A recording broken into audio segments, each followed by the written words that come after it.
बिस्मिल्लाहिर्रहमानिर्रहीम। नाज़रीन अस्सलामु अलैकुम। आज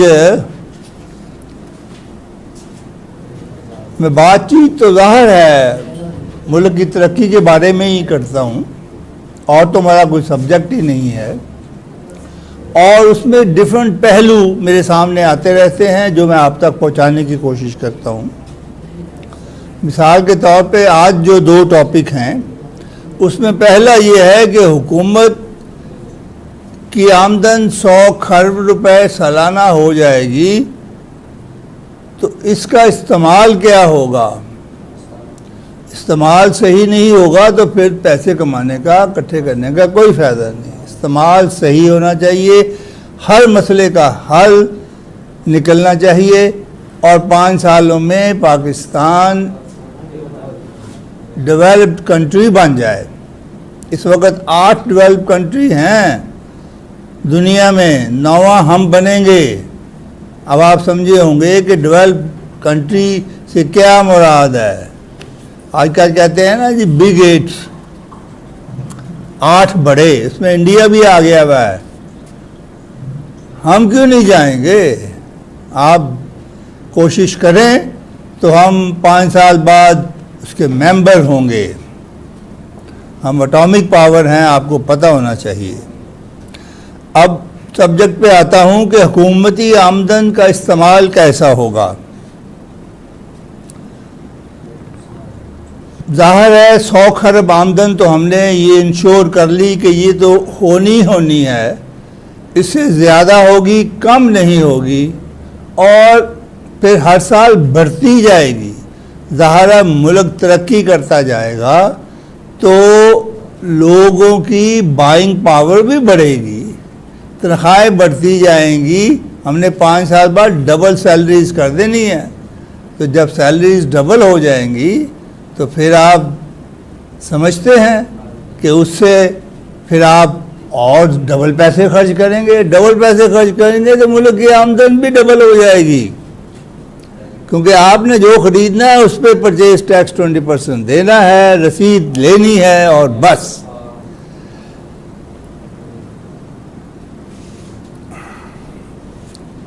अवाम का पैसा अवाम पर ही खर्च होना है, ये बेसिक असूल है, और अवाम ही अवाम पर खर्च करेगी, ये भी उसका अगला स्टेप है। गवर्नमेंट का अमल दखल बहुत कम रह जाएगा, वो पैसे देने वाली होगी बस। उसका एक कंट्रोल तो है हुकूमत का कि वो क्वालिटी चेक्स, क्वालिटी किसी चीज़ की बिगड़ी तो गवर्नमेंट ने हाथ दबोचना है, क्वालिटी नहीं ख़राब होनी चाहिए।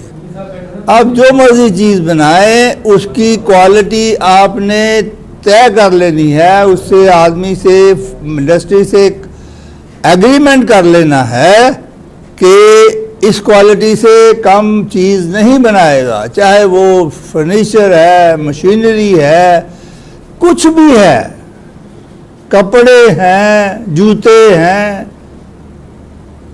हर चीज़ जो पाकिस्तान में बनेगी, एक तो वो पाकिस्तान के रॉ मटेरियल से बनेगी, ये भी असूल होगा, और दूसरा उसकी क्वालिटी फिक्स्ड होगी, उससे कम नहीं हो सकेगी। ये गवर्नमेंट का कंट्रोल होगा। और इससे अब मैं आपको बतलाना चाहता हूँ कि ये पैसे कैसे खर्च होंगे। सबसे पहले हम तालीम लेते हैं। हमने तालीम के लिए 100 खरब में से जो इकट्ठे होंगे 5 सालों में 500 खरब, हमने इसके 5 साल के लिए तालीम के लिए 30 खरब मुख्तस कर दिए हैं। अब इस 5 सालों में 30 खरब का काम हमने यकीनी तौर पर करना है ताकि आला तालीम बच्चों को हम दे सकें। जो हमारा प्राइम मिनिस्टर साहब का नारा है कि एक जैसी तालीम, आला तालीम, तो वो फिर हम ही देंगे। अब इस 30 खरब में क्या बनाएंगे हम? 20 प्राइमरी स्कूल बनाएंगे। पाकिस्तान में 10,000 सेक्टर होंगे। जब 10,000 सेक्टर होंगे तो हर सेक्टर में एक बच्चों का और एक बच्चियों का प्राइमरी स्कूल बनेगा। इस तरह 20,000 प्राइमरी स्कूल 5 सालों में बनेंगे। एक प्राइमरी स्कूल पे बनाने में, एक प्राइमरी स्कूल जो है वो 150 कनाल के एरिए पर मुहित होगा और ये ज़मीन हुकूमत मुफ्त देगी। उसके बाद हुकूमत इसके ऊपर बाकायदा 8 करोड़ रुपए की लागत से, जैसे कि आपको जानते हैं कि कमरे तो चंद ही हो रहे हैं प्राइमरी स्कूल के, उसके बाद हर फैसिलिटी गेम्स की, indoor outdoor, gymnasium, hockey, football, cricket. आपकी बच्ची पहले साल क्रिकेट खेलना शुरू कर देगी, बच्चा नहीं बच्ची भी, जिम्नेजियम हर चीज़ करेंगे। और उसके बाद 10,000 हमारे हाई स्कूल होंगे, हर 2 सेक्टर में एक हाई स्कूल, और 5,000 कॉलेजेस बनेंगे नए, हर 4 सेक्टर में एक। अब आप जाहिर है कि ये जो कॉलेजेस हैं इनमें तादाद स्टूडेंट्स की बढ़ती जाएगी क्योंकि बहुत सारे सब्जेक्ट्स होते हैं और कमरों की तादाद भी बढ़ती चलेगी, लेकिन इनसे कोई फ़र्क नहीं पड़ता। बाकी फैसिलिटी सब एक जैसी होंगी। अगर स्विमिंग पूल है प्राइमरी स्कूल में तो हाई स्कूल में भी, कॉलेज स्कूल में भी उसी स्टैंडर्ड का आपको स्विमिंग पूल मिलेगा, जहां आप वर्ल्ड क्लास स्विमिंग, वहाँ जहाँ से स्विमिंग सीख के आप वर्ल्ड क्लास स्विमिंग की कंपटीशन में जा सकें। ये बात गौर करने वाली है। इसी तरह हर गेम में एक स्टैंडर्ड होगा, वही स्टैंडर्ड होगा जो कि ओलंपिक्स का स्टैंडर्ड है, जो हमारे बच्चे उसको फॉलो करेंगे, उसको बीट करने की कोशिश करेंगे और फिर ओलंपिक्स में पहुंचेंगे। अब मैं ऐसा कर रहा था कि आला तालीम के लिए 20,000 प्राइमरी स्कूल, 10,000 हाई स्कूल और 5,000 कॉलेजेस हम 5 सालों में बनाएंगे। उसके लिए 30 करोड़ रुपए 5 साल के लिए रखे हुए हैं और बाकायदा कैलकुलेशन करके रखे हैं। एक पैसे बचेंगे, कम नहीं होंगे।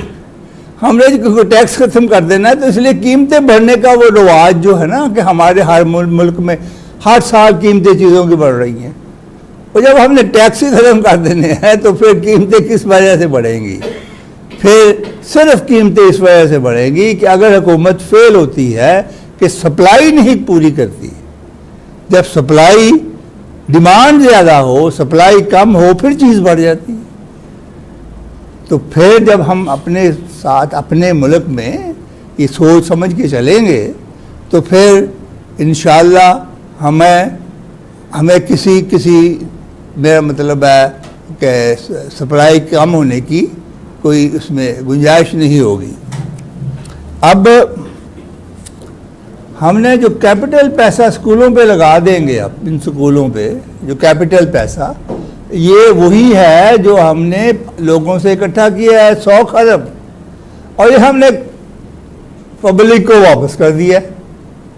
अब ये स्कूल को पूरी तरह इक्विप करके, इक्विप से मुराद ये है कि उसमें जो फर्नीचर ज़रूरत है, जो उसमें दूसरी चीज़ों की, गेम्स की ज़रूरत है, वो सारी पूरी करके घास को ऐसे तैयार करना है ग्राउंड्स को कि उससे लश ग्रीन कोई ग्राउंड हो ना सके। इसके बाद वहाँ पानी का वाफर इंतज़ाम करना है, उसके अपने ट्यूबवेल, उसके अपनी रिजर्वायर, कि पानी उसके लिए कम ना हो। इसलिए फिर हमारे स्कूल जब तैयार हो जाएंगे, ये school primary school, high school, colleges, तो हम इनको फ्री किसी सीनियर उस्ताद को दे देंगे। प्राइमरी स्कूल जो उस इलाके का होगा, जिसको उस इलाके के बुजुर्ग रिकमेंड करेंगे, ये किसी एमपीए के बेटे को नहीं देंगे, इसमें सियासत का तो दखल अमल ख़त्म कर दिया गया है। लिहाजा वो जो उस्ताद होगा उसके लिए रहने के लिए 3 बेडरूम का घर भी उसमें बना होगा, वो उसमें रहेगा, स्कूल को चलाएगा और उस उस्ताद को हम गारंटी देंगे कि तू मेहनत से चला, अच्छे उस्ताद रख, उस्तादों की अच्छी तरह देखभाल कर और उनको वॉच रख उनके ऊपर, ताकि वो सही पढ़ाएं, वक़्त पर आएँ, वक़्त पर जाएं। और इससे हमारी तालीम ज़ाहिर है बहुत बेहतर होगी और उस उस्ताद को जो उसको हमने मालिक बनाया है उसको 3 से 5 लाख रुपए महीने की आमदन की गारंटी है। वो तो सारी रात पौधों को पानी देता रहेगा, इसलिए खुश होगा, उसे नींद ही नहीं आने। उसने कहना जी मैं कब के पौधे ग्रीन करूं, फूल ही उगाऊं, घास ग्रीन करूं, पढ़ाएगा। फिर अब उसको कभी ये सोच सकेगा कि वो उससे स्कूल वापस ले लिया जाए? एक सूरत में लेंगे कि अगर उसने हेरा फेरी शुरू कर दिया, उसको ज़ाहिर है उस इलाके के लोगों ने ही चलाना है स्कूल को, गवर्नमेंट का कोई काम नहीं है, अमल दखल ट्रांसफर शाब ख़त्म, सिलेबस सब उनका ख़त्म, ये सब आवाम की चीज़ें हैं। अब उसके बाद आ जाता है, हमने कैपिटल का भी क्या बता दिया कि कैपिटल कॉस्ट जो लगेगी उसको बना के तो गरीब आदमी को किसी सीनियर उस्ताद को दे देंगे, वो चलाएगा, ऐसे चलाएगा ये जिसको जैसे उसने खुद पैसे लगा के स्कूल बनाया है, चला रहे हैं और आजकल, और लाखों में यहाँ पे आजकल फीसें ले रहे हैं। उसकी फ़ीस सिर्फ 2000 रुपये महीना हमने मुकर्रर की है। ये भी इसलिए ज़्यादा की है कि हम चाहते हैं कि उस्तादों की सैलरी अच्छी हो, उनका मुकाम बने, हमारे माशरे में उनकी इज़्ज़त हो और वो हमें अच्छी तालीम बच्चों को दे सके। इसके बाद आ जाता है कि ये तालीम के बारे में मैंने जिक्र किया, उसके बाद सेहत के बारे में क्या, सेहत पे हुकूमत क्या करेगी। सेहत का दुनिया में एक ही असूल है कि हेल्थ इंश्योरेंस हर आदमी करवाएगा, उसको उतनी सैलरी देंगे, पहले देंगे, फिर सिस्टम शुरू करेंगे कि वो हेल्थ इंश्योरेंस अपने 2 बच्चों की और मियाँ बीवी की, साल की 6000 रुपया साल की एक आदमी की बनती है और 24,000 महीने की 2000। तो बात ये है कि 2000 इंश्योरेंस की और 2000 घर के किराए के, घर के किराया कह रहा हूँ जो उसकी किस्त देनी है, और 4000 बच्चों की फ़ीस के 8000 उसका खर्चा है हर महीने। उसका एम्प्लॉयर दे दिया करेगा या वह खुद ला के दे दिया करेगा, जैसे भी वो बेहतर समझता होगा करेगा। और उससे ये है कि उसके सारे फ़िक्र ख़त्म हो जाते हैं कि बच्चा जैसे भी कभी बीमार हो फ़ौरन इलाज हो जाएगा, बड़े से बड़ा इलाज हो जाएगा। और फिर उसके बाद उसका अपना घर है, उसकी किस्त जा रही है, फिर वो कोशिश करेगा कि मीटिंग डाल के इसके जल्दी से उतारे, इसको अपना नाम पे कर ले। देखिए लोग कितनी तेज़ी से करेंगे ताकि ये 2000 किस्त भी ना देनी पड़े। इसी तरह इंश्योरेंस के पैसे दे के सेहत का होगा और तालीम का होगा, तो 8000, 20,000, 25,000 में से 8000 ये लग गया, बाकी सारे पैसे जैसे मर्जी खर्च करे। उसमें बिल भी दे, बिल हमने फिक्स कर देने हैं। ये 50 लाख घरों का बिल जो है ना, बिजली का 1500 से ज़्यादा होगा तो नहीं आएगा, और 15,000 मैक्सिमम, 1500 मैक्सिमम आएगा, 500 रुपया पानी का और 500 रुपया गैस का, तो ये 2500 ये भी बनता है। तो बाकी क्या रह जाता है? बाकी आप खाओ पियो, ग्रॉसरी लाओ, किताबें खरीदो, कपड़े खरीदो, जूते खरीदो, मोटरसाइकिल खरीदो, उसकी किस्त दो, जो आपका दिल करे।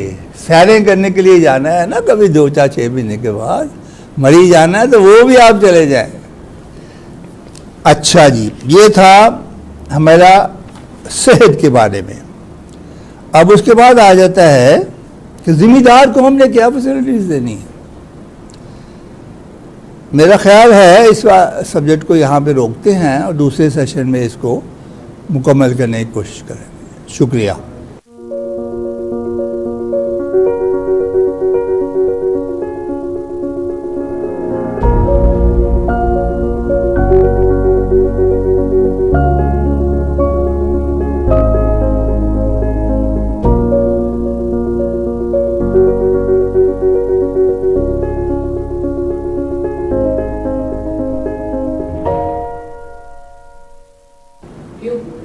बिस्मिल्लाहिर्रहमानिर्रहीम। ये मेरा दूसरा सेशन है नाज़रीन। अब इसमें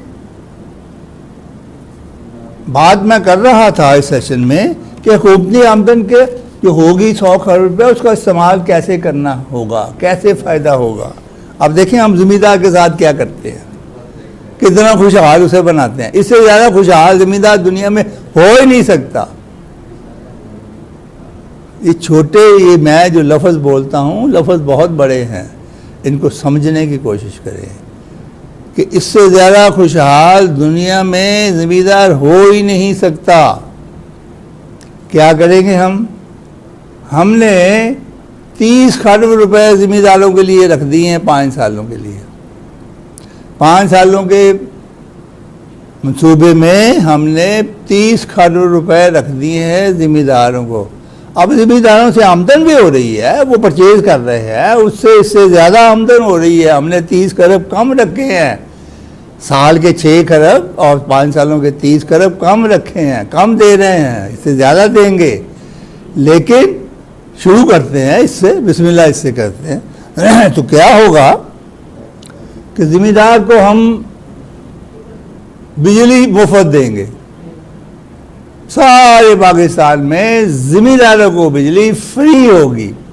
फिर नंबर 2, ज़मींदार को हम पानी भी फ्री देंगे। ये जो नहरों का पानी आता है ना, किसी लगता है कि जहाँ भी अवेलेबल है, और इरिगेशन वाले उसको चार्ज करते हैं, वो चार्ज करेंगे, लेकिन वो हमारा तरीका होगा कि गवर्नमेंट पे कर देगी उसको।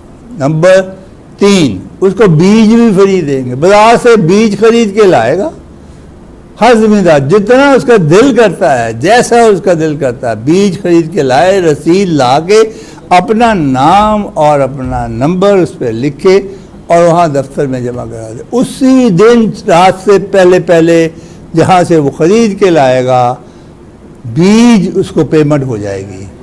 ये शर्तिया है, पैसे की कमी नहीं है, पैसे हमें पहले मिलने हैं, तो हम फ़ौरन क्यों ना पेमेंट करेंगे।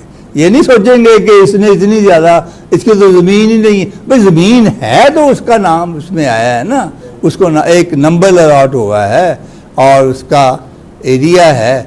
अगर ज़्यादा ले ली है तो अगली दफ़ा ठीक हो जाएगा, इस पे शक नहीं, शक की तो गुंजाइश ही नहीं है हमारे सिस्टम में। अब चौथी चीज़ जो है, उसको खाद भी फ्री मिलेगी। क्या बात है, खाद भी फ्री, जितनी मर्जी, जिस किस्म की मर्जी, जब मर्जी, जितनी मर्जी खरीदे और रसीद को वहाँ जमा करवा दे, उसी दिन पेमेंट खाद वाले को हो जाएगी। अब अगर उसने ज़्यादा खरीद ली है तो क्या करेगा, बाज़ार में तो बिकनी नहीं, बाज़ार में तो फ्री मिल रही है लोगों को, और ज़्यादा डालेगा तो फसल ख़राब हो जाएगी।